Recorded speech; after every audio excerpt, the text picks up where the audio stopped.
Magandang araw po muli sa inyong lahat. Nagbabalik ang inyong lingkod.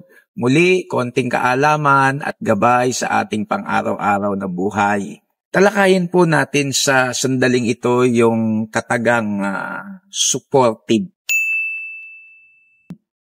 Pagiging supportive or being supportive. Or nakasuporta ka lagi. Ano po ba ibig sabihin ng supportive? Nung akin pong chinecheck, ay napakaganda ng mga kahulugan.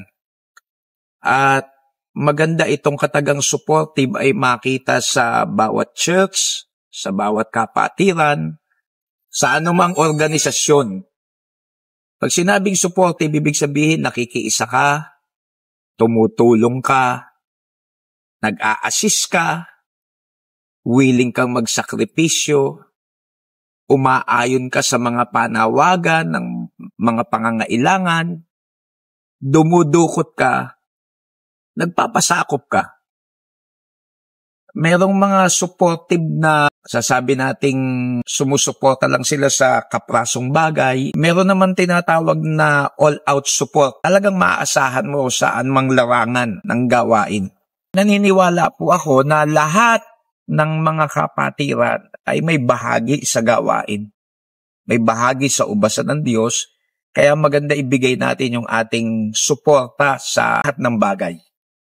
Ito pong pagsuporta ay may tatlong letter E. Tatlong letter E para sa mananampalataya pag ikaw ay supportive. Unang-una, pag supportive kang Kristiyano, ikaw ay encouragement sa iba. Ibig sabihin, nakakataba ng puso yung iyong pagsuporta, nakaka-encourage ka. Talagang kung ang Diyos ay titingin, mapapangiti sa buhay mo bilang mananampalataya. Kasi encouragement ka eh.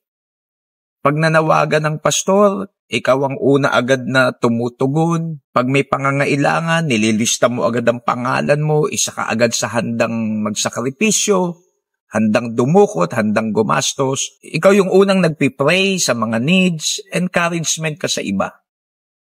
Pangalawang letter E, example ka sa iba. Hindi ka lang naka-encourage, nagiging example ka pa para pamarisan ng ibang mananampalataya. Being supportive. Ang sarap sa pakiramdam yung nabubuhay ka na may magandang halimbawa. At hindi lang example ka sa iba, pangatlong letter E ay emotional help ka sa part ng leader. Yung bang pag nalaman ng leader, yung leader kasi nag-aasikaso, nagpipray, binibigyan ng vision ng Diyos, ito yung mga kailangan, ito dapat gawin, bilhin, tapusin.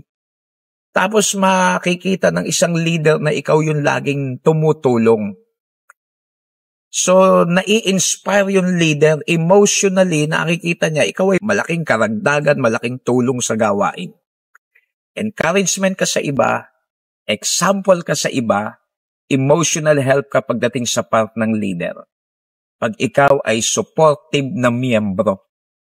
So, ang tanong sa ating talakayan ngayon, bago ako magwakas, ikaw ba bilang miyembro ay supportive? Ikaw ba ay all out pagdating sa Panginoon?